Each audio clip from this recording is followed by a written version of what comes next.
바다의 불로초, 해조류의 왕이라는 별명을 갖고 있는 김. 이런 몸에 좋은 김도 잘못 먹으면 암에 걸리고 치매에 걸릴 수 있다는 사실 알고 계신가요? 아무리 좋은 음식도 제대로 알고 드실 때 건강을 지키는 보약이 될 수 있는 것이죠. 식탁 위에 빼놓을 수 없는 반찬, 김의 효능 5가지. 김을 드실 때 주의해야 될 분들, 그리고 김과 함께 먹으면 보약이 되는 최고의 음식과 김을 굽는 방법, 좋은 김을 고르는 방법까지 김에 대한 모든 것 알려드릴게요. 입맛도 없고 마땅한 반찬도 없을 때 김 하나만 있어도 밥 한 그릇 뚝딱 해치울 수 있지 않나요? 저도 마찬가지지만 저희 아이들도 김 하나만 있어도 반찬 투정 안 합니다. 이렇게 밥 반찬으로도 최고지만 요즘 전 세계에서 우리나라 문화에 열광을 하며 우리나라 음식에도 관심이 많은데요. 최근에는 특히 바로 이 김에 대한 관심도 높아졌습니다. 냉동김밥이 어마어마하게 많이 팔리면서 김에 대한 인기도 높아져 과자처럼 간식으로 김을 많이 먹고 있다고 하네요. 전 세계적으로 선풍적인 인기를 끌고 있는 김의 첫 번째 효능은 바로 뇌를 건강하게 해서 치매를 예방하는 데 좋다는 것입니다. 김에는 뇌신경을 활성화시키는 비타민 B1과 비타민 B2가 풍부하게 들어있는데요. 이 비타민들이 뇌세포의 건강을 유지하고 신경 전달 물질을 생성하는 데 도움을 주어 기억력을 향상시키고 뇌를 계속해서 활성화시켜줍니다. 또한 미네랄 성분들이 풍부하여 뇌 기능을 활성화하는 데 도움을 주어 치매를 예방할 수 있습니다. 그리고 김에는 포피란이라는 수용성 식이섬유가 풍부하게 함유되어 있는데요. 이 포피란은 혈관 내에 나쁜 콜레스테롤 LDL 수치를 떨어뜨려주는 효능이 있습니다. 따라서 혈관 내의 혈전 생성을 막아주고 동맥경화도 예방하여 혈액순환을 좋게 함으로써 뇌에도 혈류를 원활하게 해주는 것입니다. 또 김에 함유되어 있는 알긴산이라는 성분이 있는데요. 이 알긴산도 콜레스테롤이 혈관에 쌓이는 것을 방지하고 몸 밖으로 배출시켜주는 역할을 해줍니다. 국립부경대학교 연구팀의 연구 결과에 따르면 알긴산은 혈관 내의 중금속과 노폐물을 흡착하여 제거하고 혈액 속 중성지방 및 콜레스테롤을 억제하여 피를 맑게 하고 성인병 예방에 놀라운 기능을 한다고 보고하고 있습니다. 이러한 성분들의 효능으로 뇌에 필요한 영양분을 충분히 공급하고 노폐물을 빨리빨리 배출할 수 있게 되어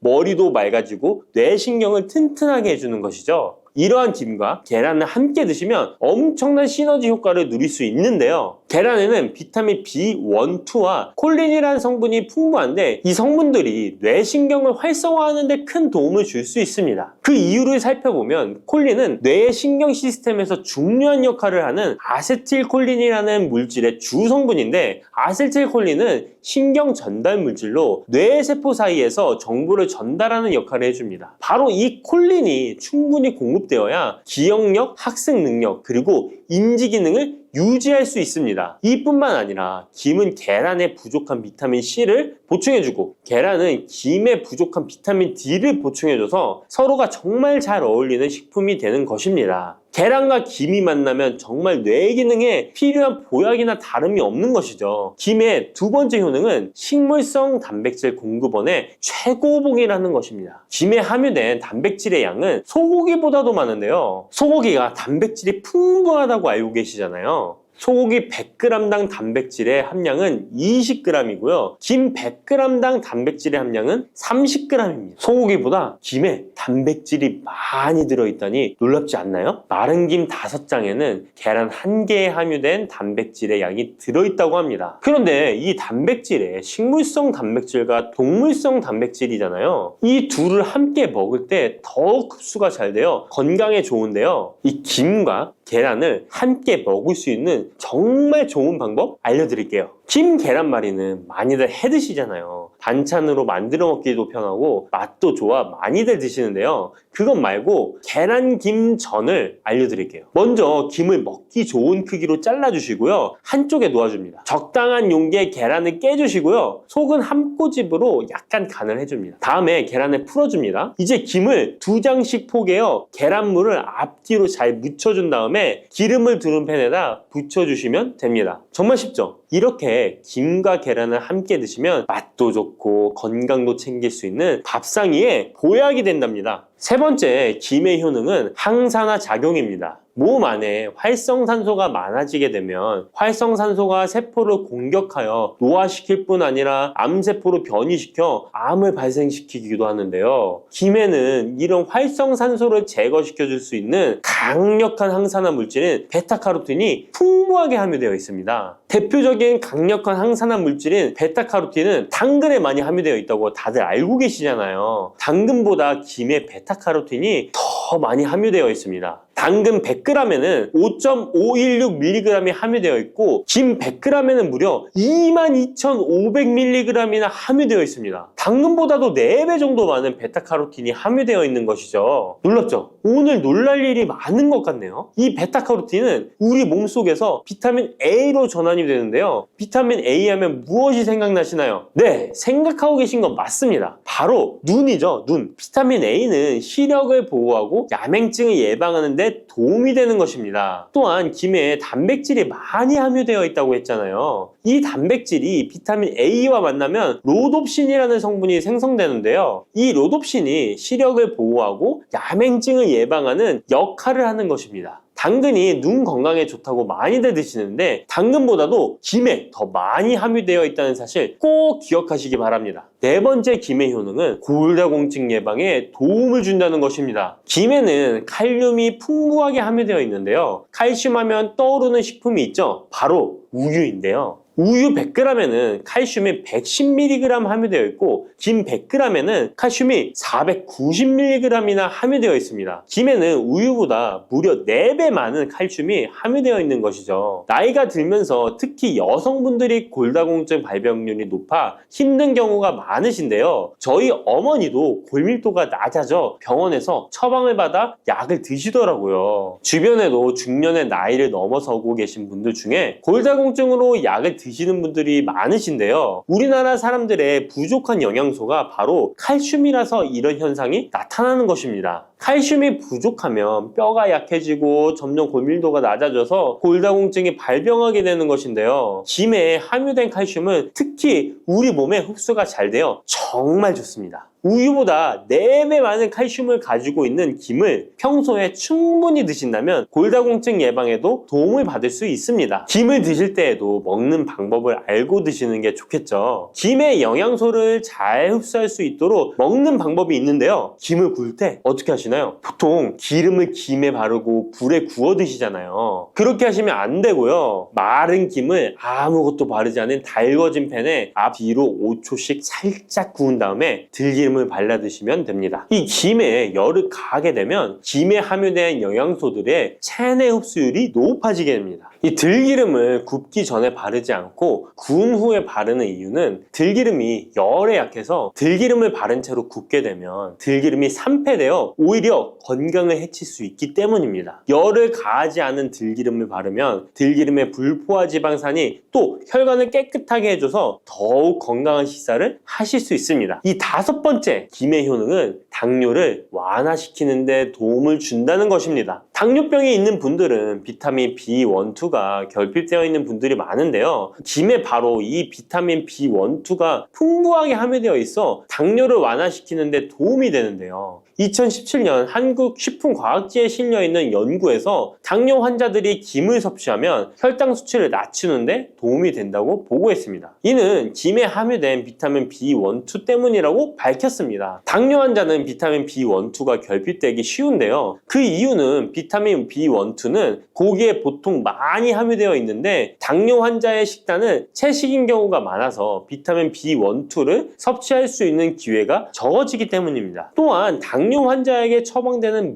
메트포르민 계열의 성분들의 약물이 비타민 B1, 2의 흡수를 방해해 비타민 B1, 2가 결핍될 가능성은 더욱 높아집니다. 당뇨 환자들은 고혈당으로 인해 신경이 많이 손상이 되는데요. 이 때문에 손발끝이 저리거나 통증이 오는 신경합병증이 발생하게 됩니다. 이 증상을 완화시키고 신경이 손상되지 않도록 보호하는 역할을 비타민 B1, 2가 해주는 것입니다. 이런 이유로 당뇨 환자는 비타민 B1, 2의 섭취를 신경 써서 해주는 것이 좋지만 말씀드린 대로 육류 식단은 또 당뇨 환자의 식단에 잘 들어가 있지 않죠. 그래서 비타민 B1, 2가 풍부한 김을 섭취하는 것이 당뇨 환자에게 정말 좋은 대안이 되는 것입니다. 비타민 B1, 2의 하루 권장 섭취량은 2.4mg인데요. 이는 자르지 않은 김 한 장만 섭취해도 충분히 섭취할 수 있는 양입니다. 당뇨가 있는 분들이라면 오늘부터 식사하실 때 김을 꼭 드셔야겠죠? 다만 시중에 판매되는 조미김은 기름에 구워지고 그 기름이 산패될 가능성이 높아 오히려 건강에 해로울 수 있으니까 알려드린 대로 마른 김에 기름을 바르지 않고 달궈진 팬에 살짝 구워 드시기 바랍니다. 그런데 이렇게 평소에 많이 드시고 계신데 잘못 드시면 건강을 해칠 수도 있다는 사실 알고 계신가요? 특별히 갑상선이 약하신 분들은 김을 섭취하는데 주의하셔야겠습니다. 갑상선은 우리 몸에서 가장 중요한 내분비 기관 중 하나인데요. 갑상선은 목 부분 기관지 아래에 위치한 나비 모양의 내분비 기관입니다. 중요한 여러 기능을 하지만 그 중에서도 특별히 대사율을 조절하는 기능을 합니다. 갑상선에 T3, T4 호르몬을 분비하여 우리 몸의 에너지 소비와 체온 조절을 하는데 중요한 역할을 하는 것입니다. 그리고 갑상선 호르몬은 신경 시스템의 정상적인 기능을 유지하는데 꼭 필요한데요. 이 호르몬이 제대로 분비가 되지 않아 수치가 너무 높거나 낮게 되면 우울증, 불안 증세,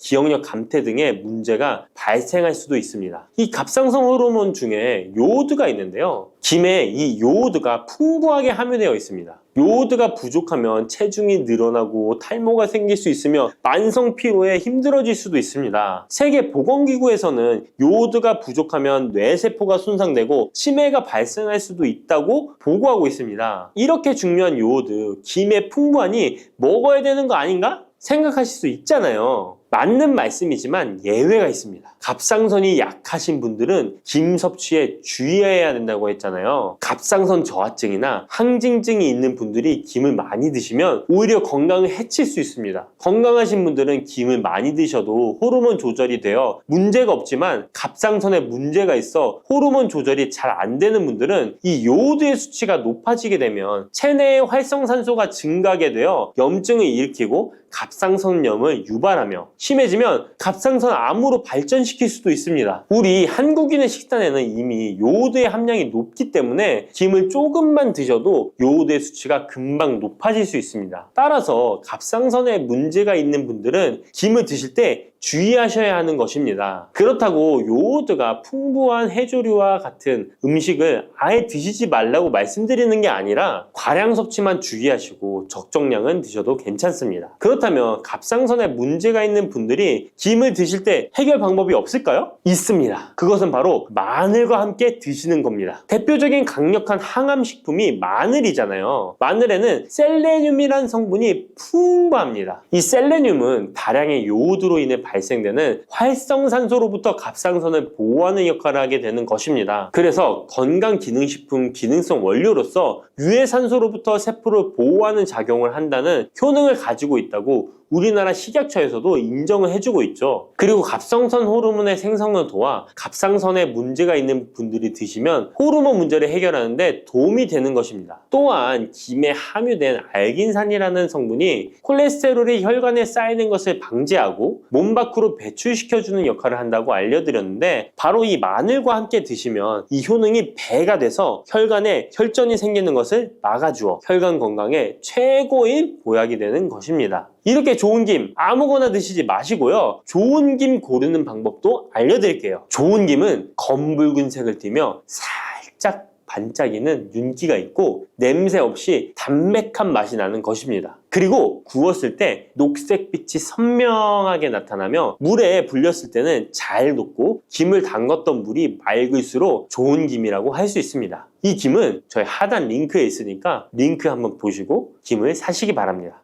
뿌리, 줄기, 이파리까지 버릴 것 없는 대파는 정말 다양한 조리법도 있는데요. 피를 맑게 하고 내장 지방을 없애주며 장 건강에도 좋은 풍부한 영양소들도 함유되어 있어 반드시 먹어야 하는 채소 중 하나입니다. 이런 대파도 함께 먹으면 보약이 되는 음식이 있고 또 독이 될 수 있는 음식도 있습니다. 그리고 먹는 방법에 따라 효능도 다르다고 하니 다양한 방법으로 드시는 것을 추천해드리고요. 그럼 지금부터 대파의 효능과 함께 먹으면 보약이 되는 음식 3가지와 독이 되는 음식 2가지까지 알려드리겠습니다. 그리고 대파의 특급 레시피 4가지와 대파 보관법까지 대파의 모든 것 알려드릴게요. 우리나라에서는 통일신라 때부터 재배를 했다고 알려져 있습니다. 그만큼 오랫동안 재배하고 식탁에 올라온 채소인데요. 대파 특유의 향이 다른 식재료의 잡냄새를 제거하는데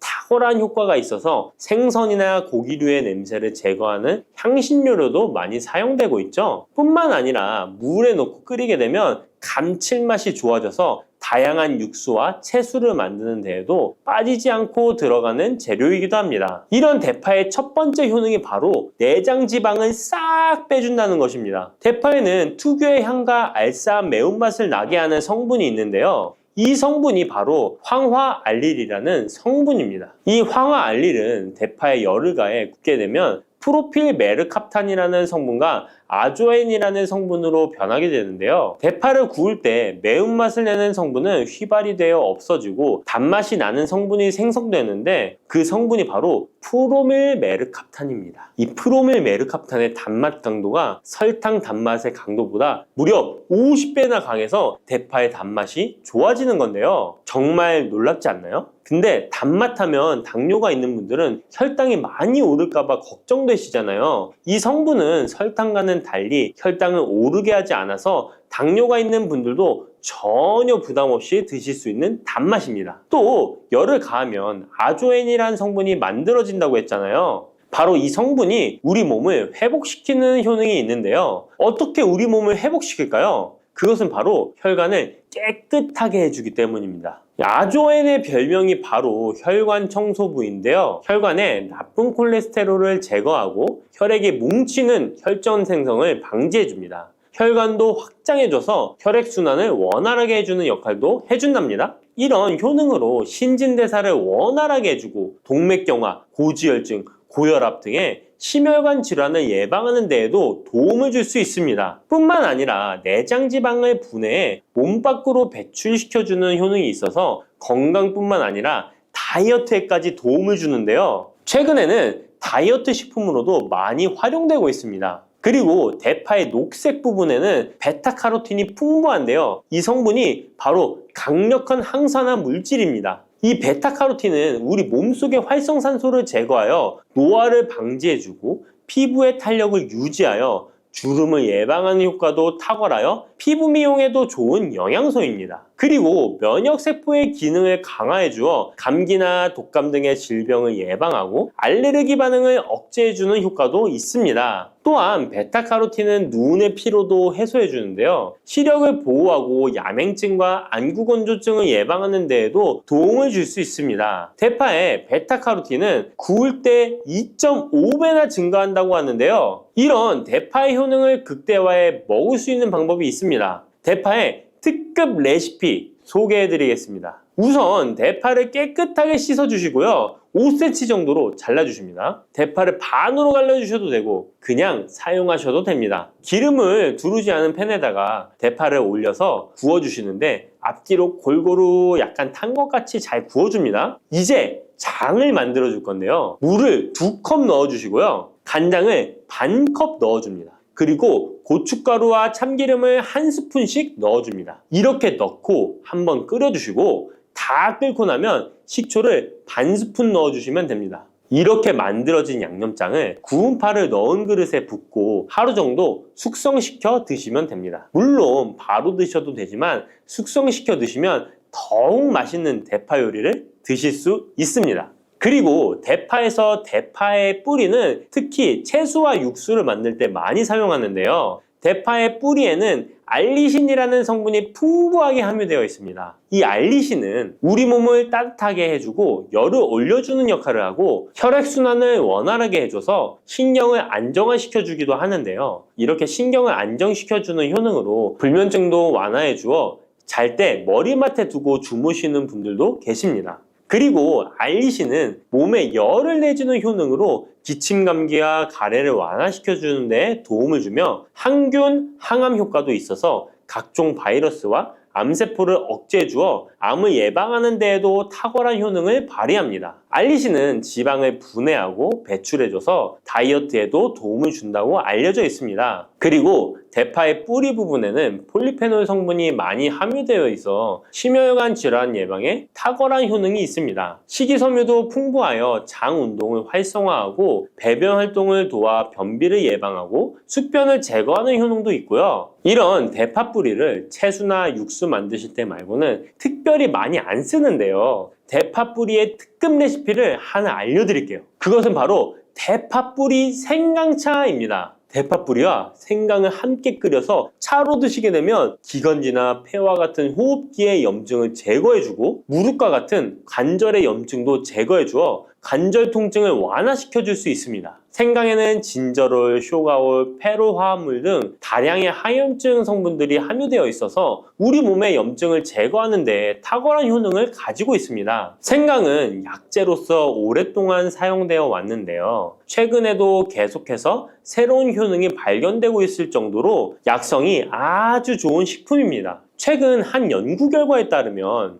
생강에는 소염 진통제로 많이 사용되는 이부프로펜과 비슷한 항염증 효과가 있고 류마티스 관절염을 완화시키는 데에도 효과가 있는 것으로 밝혀졌습니다. 그럼 지금부터 대파 뿌리 생강차 만드는 방법을 알려드리겠습니다. 먼저 생강을 물에 넣고 끓여주시고요. 처음에는 강불로 해주시고 끓기 시작하면 중불로 줄여서 20분 정도 더 끓여줍니다. 그 후에 대파 뿌리도 넣고 3분 정도 더 끓여주시면 됩니다. 이렇게 끓인 물에서 생강과 대파 뿌리는 건져주시고 따뜻할 때 드시거나 냉장고에 넣고 시원하게 드셔도 됩니다. 이렇게 대파 뿌리와 생강을 함께 끓여 차로 드시면 효과를 극대화할 수 있는데요. 다만 평소에 소화가 잘 안 되시고 위가 약하신 분들은 이렇게 끓인 대파뿌리 생강차에 물을 섞어서 연하게 드시는 것을 추천해 드립니다. 이렇게 해서 하루에 한 번, 두 번 꾸준히 드신다면 감기 걱정도 없고 염증을 완화시켜 관절염으로 인한 통증도 줄일 수가 있을 거예요. 그리고 대파와 함께 드시면 보약이 되는 식품에는 무도 있습니다.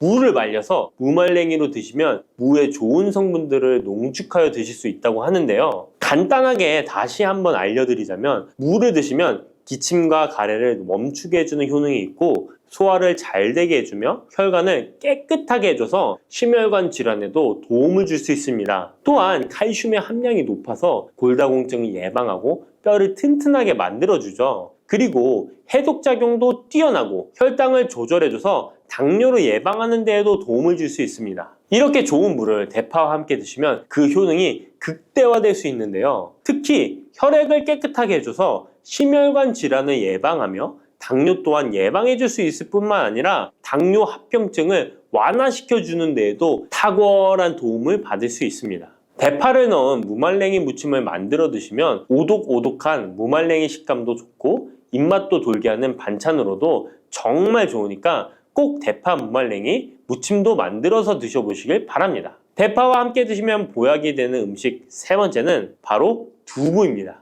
이 대파와 두부가 만나면 우리 몸에 에너지를 공급하여 활력이 넘치도록 도와줍니다. 그 이유는 바로 대파의 알리신 성분과 두부의 비타민 B1이 만나면 알리티아민으로 전환이 되는데요. 이 알리티아민이 비타민의 체내 흡수율을 높여주고 신진대사를 촉진해서 우리 몸의 피로를 회복하고 에너지를 불어넣어 주기 때문입니다. 그럼 여기서 대파 두부 조림 맛있게 만들어 드시는 특급 레시피 알려드릴게요. 먼저 잘 씻은 대파를 어슷썰기로 썰어 주시고요. 두부는 정사각형으로 깍둑 썰기를 해줍니다. 먼저 두부를 기름을 두른 팬에 구워주시고요. 노릇노릇해지면 썰어놓은 대파를 넣어줍니다. 간장을 2스푼 넣어주시고요. 고소한 참깨도 뿌려서 잘 익혀주시면 대파 두부 조림 완성입니다. 정말 맛있겠죠? 이렇게 만든 대파 두부 조림을 드시고 활력 넘치는 하루를 보내실 수 있을 거예요. 대파와 함께 드시면 보약이 되는 음식 네 번째 알려드릴게요. 그것은 바로 대파 팽이버섯 부침입니다. 이 팽이버섯은 버섯 중에서도 버섯 키토산의 성분이 가장 많이 함유되어 있을 뿐만 아니라 식이섬유가 정말 풍부하게 함유되어 있는데요. 버섯 키토산은 혈액 속의 지방을 분해하고 콜레스테롤을 제거해 고혈압, 동맥경화, 심장병 같은 심혈관 질환을 예방할 뿐만 아니라 체내의 지방을 흡착하여 배출시켜 주어 내장 지방을 줄여주는 데에도 탁월한 효능이 있습니다. 또한 체내의 중금속의 배출을 돕고 간 건강을 돕는 효능도 있다고 알려져 있고요. 그리고 풍부한 식이섬유가 배변 활동을 도와서 숙변을 제거하는 데에도 큰 도움을 줍니다. 하지만 이 팽이버섯의 세포벽은 단단하기 때문에 그냥 드시게 되면 좋은 성분을 흡수하기가 힘든데요. 열을 가하게 되면 세포벽이 깨지면서 영양 성분의 흡수율을 높일 수 있습니다. 이런 팽이버섯과 대파를 함께 드시게 되면 내장 지방을 제거하고 혈관을 깨끗하게 하는데 탁월한 음식이 되는데요. 먼저 팽이버섯의 밑둥은 잘라버리시고요. 팽이버섯을 적당한 크기로 잘 썰어줍니다. 그리고 흐르는 물에 잘 씻어줍니다. 그리고 대파는 어슷썰기로 잘게 썰어주시고요. 적당한 용기에 계란을 풀어주세요. 팽이버섯과 대파를 넣어서 잘 섞어주고 소금 한 꼬집을 넣어 간을 해줍니다. 이제 잘 달궈진 팬에 기름을 두르고 부쳐주시면 됩니다. 정말 쉽죠? 그런데 이렇게 좋은 대파도 함께 드시면 안 되는 음식이 있습니다. 대파와 함께 드시면 안 되는 음식 첫 번째는 바로 꿀입니다. 대파와 꿀은 두 가지 다 몸에 열을 올려주는 효능이 있습니다. 한의학에서는 대파와 꿀을 함께 먹으면 위장에 탈이 나고 더부룩한 현상이 나타날 수 있다고 하는데요. 대파와 꿀을 함께 먹으면 위에서 소화액 분비를 억제하여 소화불량을 유발할 수 있기 때문인데요. 또한 꿀은 알레르기 반응을 일으킬 수 있는데 대파와 함께 먹으면 알레르기 반응이 더 악화될 수 있다는 것을 알아두시면 좋고요. 꼭 기억하셔서 대파와 꿀은 함께 드시지 않기를 추천합니다. 또 대파와 함께 드시면 안 되는 음식은 미역입니다. 미역과 대파 둘 다 알긴산이라는 성분이 있는데 이 알긴산은 미끌거리는 식감이 있습니다. 함께 드시게 되면 식감이 안 좋은 이유도 있지만 식감보다도 더 중요한 이유가 있습니다. 왜냐하면 파에는 인과 유황 성분이 있기 때문인데요. 미역과 파를 함께 드시게 되면 파의 인과 유황 성분이 미역에 함유된 칼슘의 흡수를 방해하게 됩니다. 미역에는 칼슘 함량이 높아서 골다공증 예방에 좋은 효능이 있는데 이 효과를 떨어뜨리게 되는 것이고요. 미역국을 끓일 때 대파로 채수를 내어 시원한 미역국을 끓여 드시는 분들이 계신데 절대 미역국을 끓일 때 대파는 사용하지 않으셔야 합니다. 자, 다음으로는 대파 보관하는 법을 알려드릴게요. 대파를 한 단 사면 양이 많아 한 번에 드시지 못하는 경우가 많은데요. 대파를 보관하실 때는 씻지 않고 흙이 묻은 채 보관하는 것이 좋지만 사용하기 불편하기 때문에 씻어서 보관하는 방법 알려드릴게요. 우선 잘 씻은 대파를 줄기와 잎부분으로 나눠 잘라주시고요. 물기를 제거하고 키친타올을 넣은 지퍼백에 줄기와 잎부분을 나눠 담아 냉장고에 보관해 주시면 됩니다. 이렇게 하시면 2주에서 3주 정도는 보관 가능하시고요. 더 장기간 보관하시려면 냉동을 하시면 되는데 냉동 보관하시려면 대파를 사용하기 원하는 크기대로 잘라서 지퍼백에 넣어 냉동하시면 됩니다. 이렇게 하시면 냉동된 대파를 꺼내서 요리하실 때 바로 사용하실 수 있을 겁니다. 마늘이 몸에 좋다는 사실은 너무도 잘 알고 계시죠? 그런데 이것과 함께 먹으면 암과 치매에 걸린다니 깜짝 놀라셨나요? 아무리 몸에 좋은 마늘이지만 함께 먹으면 오히려 몸에 독이 되는 음식들도 있습니다. 그리고 마늘은 생마늘, 구운 마늘, 찐마늘, 절인 마늘, 흑마늘 등 먹는 방법이 다양하잖아요. 이렇게 먹는 방법에 따라서도 우리 몸에 주는 효능이 다르답니다. 여기서 잠깐! 마늘 껍질은 대부분 먹지 않고 버리시잖아요. 마늘 껍질 오늘부터 절대 버리지 마시기 바랍니다. 마늘 껍질을 왜 먹어야 하는지 그리고 어떻게 먹어야 하는지 알려드릴게요. 자, 그럼 마늘과 절대 함께 드시면 안 되는 음식과 마늘과 함께 드시면 좋은 음식, 그리고 마늘 껍질의 효능까지 마늘에 대한 모든 것을 알려드릴게요. 마늘은 정말 우리나라 사람들이 좋아하는 식재료인데요. 한국농촌경제연구원이 발표한 자료에 의하면 우리나라 1인당 1년 동안 마늘 소비량이 7kg인데요. 놀라지 마세요. 세계 평균이 0.8kg이랍니다. 우리나라 사람들이 마늘을 정말 많이 먹고 있죠. 마늘을 많이 먹는다는 것, 그만큼 건강한 식단을 먹고 있을 가능성이 높은 건 사실이지만 먹는 방법에 따라 오히려 독이 될 수도 있습니다. 여기서 마늘과 절대 함께 먹으면 안 되는 음식 첫 번째는 바로 빵입니다. 마늘빵 아시죠? 마늘이 발라져 있어 달콤 쌉싸름한 마늘 맛도 나고 향긋한 향도 좋아 즐겨 먹게 되는데요. 마늘이 있어서 몸에도 좋은 빵이라고 착각하고 즐겨 드실 수 있는데요. 마늘빵은 절대 드시면 안 됩니다. 왜냐하면 빵의 재료인 밀가루는 탄수화물이 주 성분인데요.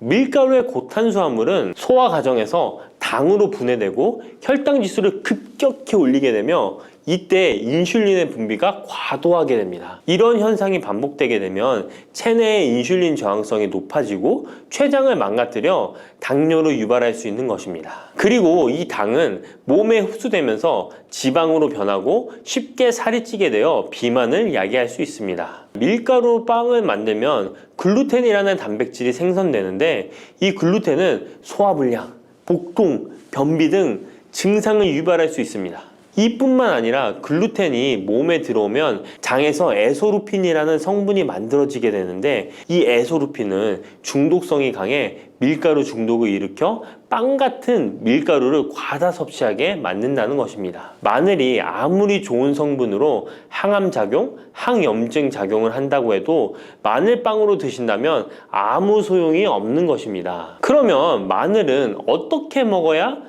마늘의 효능을 극대화할 수 있을까요? 마늘은 생으로 드실 때도 물론 좋지만 익혀서 드실 때 더욱 좋습니다. 몸에 보약이 되는 마늘 먹는 법, 첫 번째는 마늘밥입니다. 국립농업과학원에 따르면 마늘의 S-알리시스테인 함량을 조리법에 따라 조사한 결과 생마늘일 때 S-알리시스테인 함량이 2.77mg 정도 되었고 삶기 시작한 후 30분이 지나면 4.92mg이 되었으며 1시간이 지났을 때 9.16mg으로 생마늘에 비해 무려 4배 이상이 많아진다고 했습니다. 뿐만 아니라 121도의 온도에서 1시간 동안 마늘을 쪘을 때 S-알리시스테인 함량이 50.24mg으로 생마늘보다 18배 정도 높았다고 연구 결과를 발표했습니다. 따라서 마늘을 드실 때는 1시간 이상 끓여서 드시는 것이 좋은데요. 이런 방법이 번거로워 추천드리는 방법이 바로 마늘밥입니다.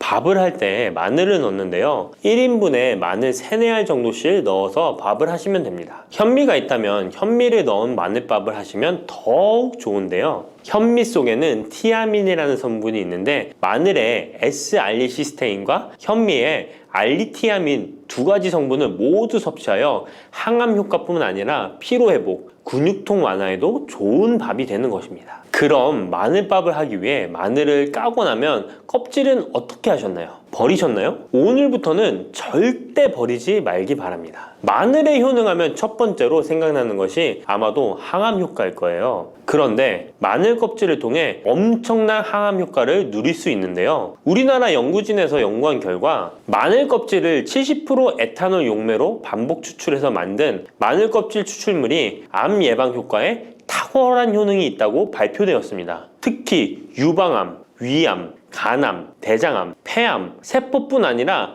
다양한 암세포에 대한 억제 효과가 있다고 했는데요. 그 중에서도 유방암 세포의 증식을 억제하는 데 효과가 가장 높았다고 합니다. 마늘 껍질의 두 번째 효능은 바로 심혈관을 튼튼하게 한다는 것입니다. 마늘 껍질은 마늘 알맹이보다 식이섬유가 4배, 폴리페놀이 7배나 많게 함유되어 있는데요. 식이섬유는 혈관 내에 나쁜 콜레스테롤을 흡착해 몸 밖으로 배출하는 데 도움을 주고 항산화 성분인 폴리페놀은 콜레스테롤이 산화되는 것을 막아 나쁜 콜레스테롤이 만들어지는 것을 방지하는 데 효능이 있는 아주 중요한 성분입니다. 마늘 껍질에 함유된 알리신 성분은 혈중 지지를 낮춰 콜레스테롤과 중성지방을 낮추는 데 효과적인 성분입니다. 이를 통해 동맥경화를 방지하는 데 도움을 주어 심혈관 질환을 예방하는 데 좋은 성분인 것입니다. 또 마늘 껍질을 말려 분말로 만들어 음식에 넣어 드시면 비만을 막아주는 효과를 볼 수 있는데요. 식이섬유가 풍부해 지방의 흡수를 막고 나쁜 지방을 배출하는 데에도 탁월한 효능이 있습니다. 뿐만 아니라 체내 지방의 대사를 촉진하여 지방 분해가 빠르게 일어나 체지방을 제거하는 데 아주 효과적입니다. 그리고 마늘 껍질 분말로 드시는 방법 말고 차로도 드시는 방법이 있는데요. 마늘차 우리는 법을 알려드릴게요. 마늘 껍질을 깨끗하게 씻어 말린 다음에 기름을 두르지 않은 팬에 마늘 껍질을 넣고 볶아주어 수분을 없애줍니다. 이렇게 하는 이유는 수분을 없애는 것도 있지만 마늘 껍질을 열을 가하게 되면 항산화 성분인 폴리페놀과 플라보노이드 성분이 증가하기 때문입니다. 이렇게 수분을 없앤 마늘 껍질을 냉동실에다 보관하셨다가 드실 때 끓는 물에 소주 반 컵을 넣고 물 1리터, 마늘 껍질 15g 정도 넣고 끓여주시면 됩니다. 이렇게 끓인 마늘 껍질 차를 따뜻하게 드셔도 되고 냉장고에 넣어 시원하게 드셔도 괜찮습니다. 마늘이 몸에 좋다고 해서 꿀에 마늘을 재워 드시는 분 계시잖아요. 물론 꿀마늘이 몸에 좋은 분들도 계시지만 꿀과 마늘은 절대 함께 드시면 안 되는 음식입니다. 식품 비방이라는 문헌에 보면 꿀과 마늘은 함께 먹으면 안 된다라고 적혀 있는데요. 그 이유는 꿀과 마늘은 둘 다 열을 내는 뜨거운 음식이기 때문입니다. 꿀과 마늘을 함께 먹게 되면 체질이 맞지 않는 경우에는 부작용이 클 수 있기 때문입니다. 체질에 맞지 않는 분들이 이 꿀마늘을 드시게 되면 눈의 충혈이 잦아지고 노화가 빨라질 수 있습니다. 돋보기를 빨리 쓸 수 있게 된다는 거죠. 또한 두통이 생기며 피부에도 트러블이 생기는 부작용도 있으니 꼭 기억하시기 바랍니다. 당 섭취에 주의하셔야 하는 당뇨, 고지혈증을 갖고 계신 분들이나 암 환자분들은 절대로 꿀마늘을 드시면 안 됩니다. 그렇다면 마늘을 또 어떻게 드시는 것이 좋을까요? 바로 다양한 쌈채소와 함께 드시는 것을 추천드립니다. 마늘의 매운맛을 내는 알리신 성분이 혈관을 건강하게 하여 암을 예방하고 쌈채소를 통해 다양한 비타민과 무기질을 섭취하며 풍부한 항산화 물질도 섭취해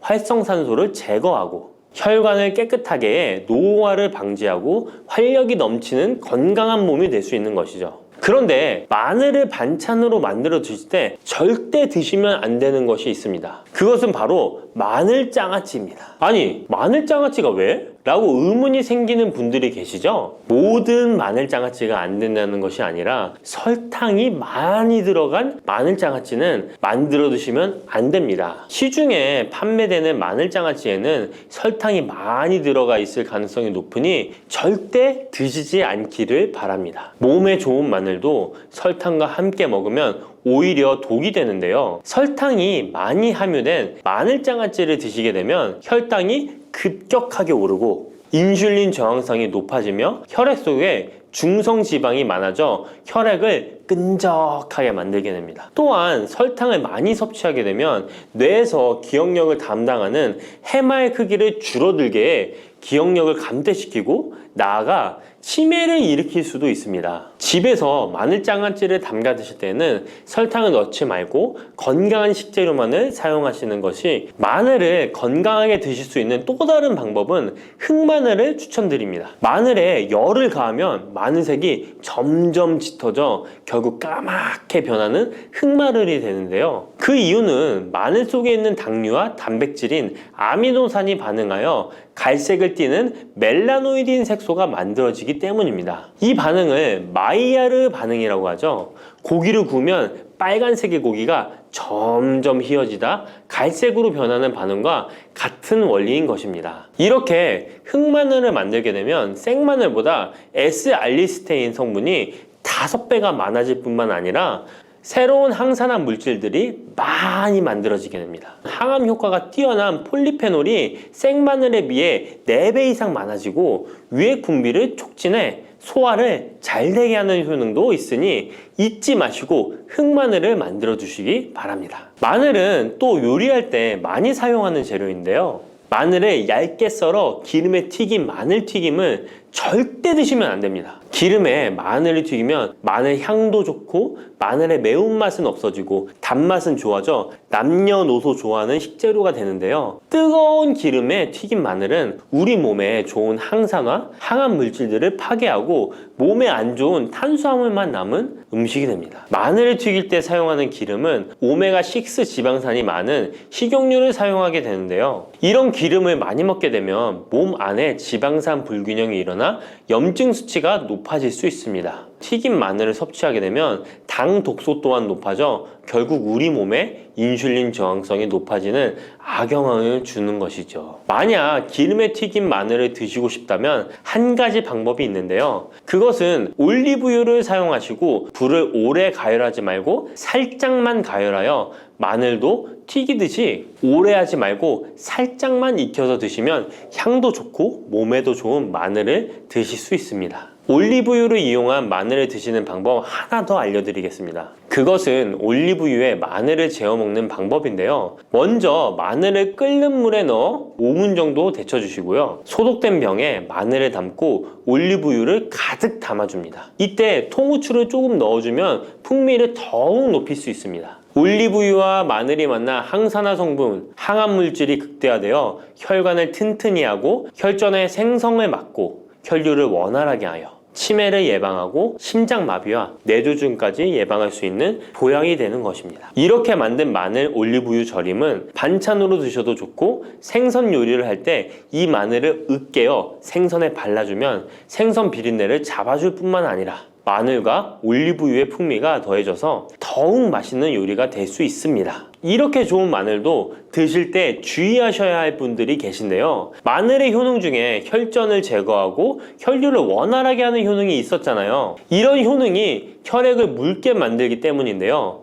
와파린, 아스피린 같은 혈전 용해제를 복용하시는 분들이 마늘을 많이 드시게 되면 상처가 났을 때 피가 잘 멈추지 않을 수 있으니 주의하시기 바랍니다. 평소 위염이나 위궤양이 있어서 위가 안 좋으신 분들은 마늘에 알리신 성분이 위 점막을 자극하여 증상이 악화될 수 있으니 주의하시기 바랍니다. 그리고 과민성 대장 증후군이 있는 분들도 마늘을 많이 드시게 되면 복통이 일어날 수 있으니 마늘은 조금만 드시길 바랍니다. 물렁한 복숭아 좋아하세요? 아니면 딱딱한 복숭아 좋아하세요? 사람들마다 본인이 좋아하는 복숭아의 종류가 따로 있죠. 백도, 황도, 천도, 요즘엔 신비 복숭아라는 것도 인기가 참 많은 것 같습니다. 냉장고에 뒀다 먹으면 달콤하고 부드럽고 향긋한 복숭아는 참 맛이 좋은데요. 여름철 대표 과일 중 하나인 복숭아도 함께 먹으면 의사들도 놀란 만큼 몸에 좋은 음식도 있고 또 복숭아도 잘못 드시면 우리 몸에 독이 될 수도 있습니다. 달콤한 과일인 복숭아는 당뇨 있는 분들이 꺼려하는 과일 중에 하나이기도 하는데요. 이 복숭아도 올바로 알고 드시면 당뇨가 있는 분들에게도 보약이 될 수 있습니다. 지금부터 복숭아와 함께 먹으면 보약이 되는 음식, 그리고 복숭아 드실 때 주의할 점과 복숭아의 효능까지 모든 것 알려드릴게요. 여름 과일의 여왕이라는 별명을 가진 복숭아는 더운 날씨에 다양한 영양소와 수분이 많아서 피로 해소와 식욕 증진에 도움을 줄 수 있습니다. 특히 복숭아에는 우리 몸에 흡수가 빠른 각종 당류와 수분, 비타민, 구연산 무기질 등이 풍부하게 함유되어 있어 더위에 지친 몸에 활력을 불어넣어주며 수용성 식이섬유인 펙틴과 폴리테놀의 함량도 높아서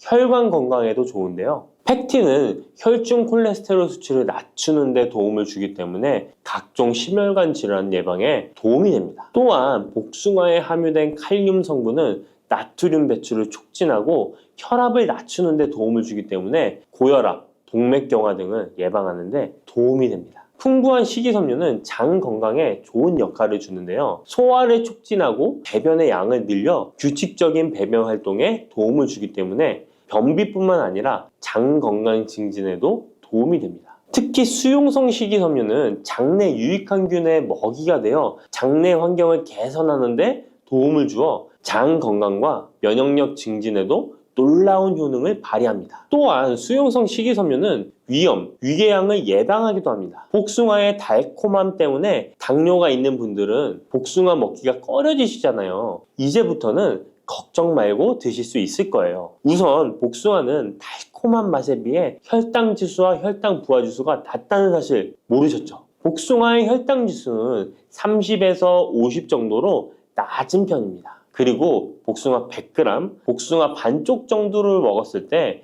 혈당 부하 지수는 3에서 5 정도로 낮답니다. 그렇기 때문에 당뇨가 있는 분들도 단단한 복숭아를 적당량 먹는다면 혈당에 큰 부담을 주지 않습니다. 게다가 복숭아는 다양한 항산화 성분이 풍부해서 당뇨 관리와 합병증 예방에도 도움이 됩니다. 특히 폴리페놀 성분은 인슐린 저항성을 개선하고 혈당 조절에 도움을 줍니다. 복숭아의 당뇨에 대한 효과는 연구 결과로도 입증되었는데요. 대한영양사협회에서 발표한 연구에 따르면 제2형 당뇨병 환자들이 12주 동안 하루에 200g 복숭아를 섭취했을 때 공복 혈당과 당화혈색소 수치가 감소했다고 밝히고 있습니다. 이 연구 결과는 복숭아가 당뇨 관리에 실질적인 도움이 된다는 걸 보여주고 있습니다. 다만 모든 복숭아가 당뇨에 좋은 건 아닙니다. 물렁한 복숭아는 좋지 않습니다. 조직이 단단해요. 체내에 소화되고 흡수되는 속도가 느린 딱딱한 복숭아를 드시는 것이 좋습니다. 단단한 복숭아를 드실 때 혈당이 급격하게 오르는 것을 막아줄 수 있습니다. 반면에 너무 물렁하고 당도가 높아 보이는 복숭아는 위험할 수 있습니다. 이런 물렁한 복숭아는 부드럽고 금방 소화되기 때문에 혈당을 급격하게 치솟게 만들 수 있습니다. 당뇨 환자의 혈당 관리에는 정말 치명적일 수 있어요. 혹시 복숭아 껍질을 함께 드시나요? 아니면 껍질은 버리고 부드러운 과육만 드시나요? 사실 복숭아 껍질에는 과육보다 무려 5배나 많은 식이섬유가 들어있습니다. 이 식이섬유는 당뇨 관리에 정말 중요한 성분입니다. 식이섬유가 풍부한 식품은 혈당 상승을 억제하고 인슐린 감성을 높여준답니다. 그래서 당뇨가 있는 분들은 복숭아를 껍질째 드시는 것이 좋습니다. 복숭아 껍질의 효과는 이미 여러 연구를 통해 입증되었는데 한국식품연구원에서 발표한 연구 결과에 따르면 복숭아 껍질 추출물이 혈당을 내려주고 인슐린 저항성 개선에 효과가 있다고 보고하기도 했습니다. 껍질에 풍부한 폴리페놀과 식이섬유가 이런 효과를 나타낸 것입니다. 복숭아는 당뇨뿐만 아니라 항암 효과도 있는데요. 복숭아에는 폴리페놀, 카로티노이드 등 항산화 성분이 풍부하게 들어있어 바람의 원인인 활성산소를 제거해주기 때문입니다. 이런 효능으로 각종 암 예방에 도움이 됩니다. 또한 복숭아에 함유된 클로로겐산과 네오클로로겐산은 정상세포에는 영향 없이 유방암 세포의 성장을 억제하는 효과가 있으며 미국 워싱턴 주립대학교 연구팀에 따르면 생쥐를 대상으로 한 실험에서 복숭아 속에 화합물질이 유방암 세포의 성장과 확산을 억제하는 효능이 있는 것으로 나타났다고 합니다. 복숭아를 먹으면 안색이 좋아지고 피부 미용에도 좋아 미인이 된다는 말이 있는데요. 실제로 농촌진흥청에서 실험한 결과에 따르면 복숭아 추출물이 멜라닌 색소의 형성을 막는 데 도움을 주기 때문에 피부 미백에 효능이 있다고 보고되었습니다. 또한 복숭아에는 폴리페놀, 베타카로틴, 비타민 등이 풍부하게 함유되어 있어 노화의 원인인 활성산소를 제거해 주어 노화 방지에 도움이 된답니다. 복숭아는 수분의 함량이 높아 여름철 지친 피부에 수분 공급을 도와 피부의 활력을 높이는 데에도 탁월한 효능을 발휘합니다. 또한 복숭아는 신경을 안정시켜 주는데 도움이 됩니다. 성분이 들어있어 불면증, 불안감 등을 줄여주고 풍부한 마그네슘은 스트레스와 불안 해소를 돕고 과도한 흥분으로부터 신경계를 진정시켜주는 효과가 있습니다. 복숭아에 들어있는 구연산, 아스파라긴산, 글루타민 등은 스트레스를 줄이는 데 도움을 주기 때문에 잠자리에 들기 전 복숭아를 먹으면 여름철 불면증 해소에도 도움이 됩니다. 이렇게 좋은 복숭아도 함께 먹으면 시너지가 폭발해 보약이 되는 음식들이 있습니다. 아몬드, 호두와 같은 견과류에는 불포화 지방산이 매우 풍부합니다. 이 불포화 지방산이 인슐린 감수성을 높이고 혈당을 안정시켜 주는데 여기에 복숭아의 폴리페놀이 더해지면 혈당 조절 효과는 높아지게 됩니다. 달콤한 복숭아와 고소한 견과류를 함께 드시면 당뇨 예방과 당뇨 관리에 최고인 것이죠. 그리고 많은 분들이 요거트에는 유산균이 풍부해 장 건강에 도움이 된다는 걸 알고 계실 거예요. 여기에도 복숭아를 함께 드시면 그 효과가 2배로 늘어나는데요. 복숭아에 들어있는 폴리페놀이 유산균의 활성을 높여주는데요. 이렇게 되면 장내 환경이 좋아져 인슐린 저항성도 개선되고 혈당 조절도 쉬워집니다. 계피는 인슐린 저항성을 개선하는 것으로 잘 알려져 있습니다. 매일 계피가루를 조금씩 섭취하는 것만으로도 당뇨 관리에 도움이 되는데요. 계피와 복숭아를 함께 드시면 시너지를 내서 혈당을 안정시켜 줄 수 있습니다. 이렇게 몸에 좋을 것만 같은 복숭아도 드실 때 주의하셔야 할 것들이 있습니다. 언제, 어디서든 먹기 좋은 복숭아, 통조림 잘 알고 계시죠? 복숭아 통조림을 절대 드시면 안 됩니다. 통조림 복숭아에는 설탕의 함량이 매우 높기 때문입니다. 많은 설탕이 들어가 있을 뿐만 아니라 복숭아 자체도 물렁물렁하여 드시게 되면 혈당이 급격히 올라가게 됩니다. 당뇨 환자에겐 치명적일 수 있을 뿐만 아니라 건강한 사람도 자주 드시게 되면 췌장이 망가지고 각종 심혈관 질환의 위험이 높아질 수 있습니다. 게다가 통조림 가공 과정에서 영양소 손실도 많이 일어나게 되는데요. 비타민 C와 폴리페놀 같은 중요한 영양소가 파괴될 수 있습니다. 이렇게 되면 당뇨 관리에 도움되는 성분뿐 아니라 건강에 좋은 여러 영양 성분이 사라져 그냥 단맛 나는 젤리? 비슷한 음식을 먹는 것과 마찬가지가 되는 것입니다. 그러니 통조림 말고 반드시 싱싱한 복숭아를 드시기 바랍니다. 또한 복숭아에도 부작용이 있는데요. 복숭아 알러지 많이 들어보셨죠? 복숭아 알러지가 있거나 복숭아를 먹었을 때 두드러기, 호흡곤란, 설사, 발작 등의 증상이 발생한다면 복숭아는 피하는 것이 좋습니다. 또한 복숭아는 식이섬유의 함량이 높아서 과도하게 많이 먹게 되면 설사, 복통 등의 부작용이 발생할 수 있으니 과다 섭취는 피하시기 바랍니다. 지방 함량이 높은 음식과 함께 섭취하면 복숭아의 유기산이 지방 분해를 막아 배탈을 유발할 수 있습니다. 복숭아 씨앗에는 아미그달린 성분이 많이 들어있기 때문에 과다 섭취 시 사이안 화물 중독에 의해 구토나 간 손상, 호흡곤란, 동공 확장, 현기증 등의 부작용이 발생할 수 있으니 복숭아 씨앗 섭취는 절대 하시면 안 됩니다. 복숭아 보관은 어디에? 어떻게 하시나요? 냉장고 아니면 상온에 보관하실 텐데요. 일단 복숭아는 구입한 당일이나 다음날 바로 드시는 것이 좋습니다. 상온에서 2에서 3일 정도 보관했다가 드시면 맛이 가장 좋습니다. 그런데 구매한 양이 많아 전부 못 드시게 되면 냉장 보관하시기 바랍니다. 냉장 온도는 5도 정도의 온도를 유지해 주는 것이 좋습니다. 너무 차갑게 하시면 단맛이 떨어질 수 있으니 추천드리지 않습니다. 그러면 냉장 보관한 복숭아는 바로 꺼내 먹어도 될까요? 시원해서 좋을 수 있지만 먹기 1시간 전에 꼭 상온에 꺼내 두었다가 드시는 것을 추천드립니다. 8도에서 13도 사이가 복숭아가 가장 맛있는 온도입니다. 상온에 잠시 두면 냉장고의 차가운 온도가 풀리면서 복숭아의 달콤함이 살아납니다.